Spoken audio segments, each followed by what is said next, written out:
গত দুদিনে 3টে এপিসোডের মাধ্যমে আমরা দেখিয়েছি বাংলায় বিজেপি কিরকম ভাবে বেকায়দায় পড়তে চলেছে।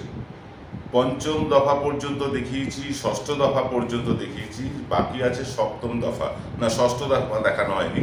ষষ্ঠ ও সপ্তম দফায় কি করে বিজেপি বিপাকে পড়তে চলেছে সেটা নিয়ে আমরা আলোচনা করব ভেবেছিলাম আজ, কিন্তু আপনারা জানেন আমি শারীরিকভাবে একটু অসুস্থ, জন্ডিসে ভুগছি, তাই আজ স্টুডিওতে গিয়ে আপনাদের জন্য অনুষ্ঠান রেকর্ড করা সম্ভব হলো না।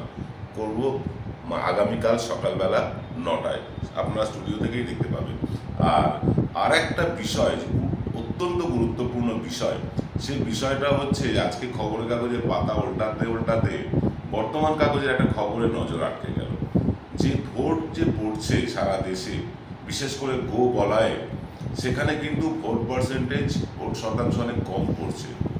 যেখানে যেখানে ভোট শতাংশ কম হয়েছে, যতবার কম হয়েছে, ভারতীয় জনতা পার্টি পড়েছে বিপাকে।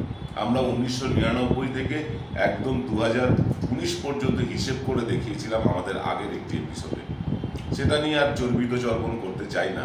কিন্তু এটা ঠিক যে যখনই ভোট পার্সেন্টেজ কমে বিজেপি কিন্তু বেকায়দায় পড়ে সারা দেশে।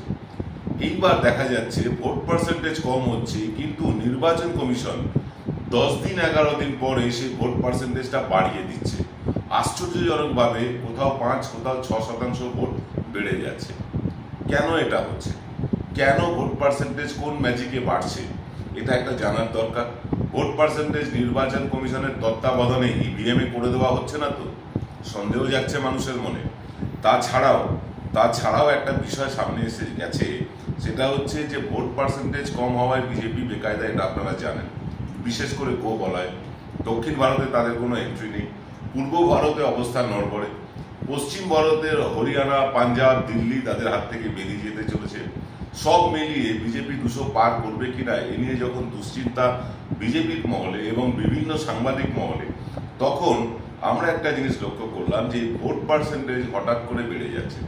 দেখুন, ভোট যখন পড়ে, যখন ভোট দিতে যান, তখন যিনি প্রিসাইডিং অফিসার থাকেন তিনি কিন্তু প্রতি 2 ঘন্টা অন্তর ভোট কাউন্ট করে তিনি তার উপর তলায় পাঠান।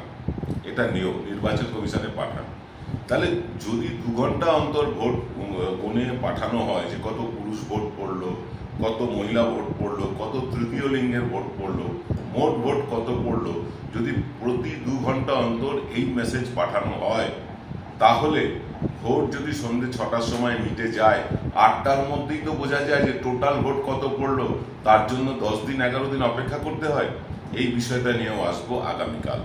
আজ ভীষণ অসুস্থ, আপনাদের জন্য অনুষ্ঠান আনতে পারছি না, মার্জনা করবেন। আগামীকাল সকালবেলা 9টায় দেখা হবে, আর দেখা হবে রাত 8টায় আগামীকাল। সকলে ভালো থাকবেন, সুস্থ থাকবেন। নমস্কার।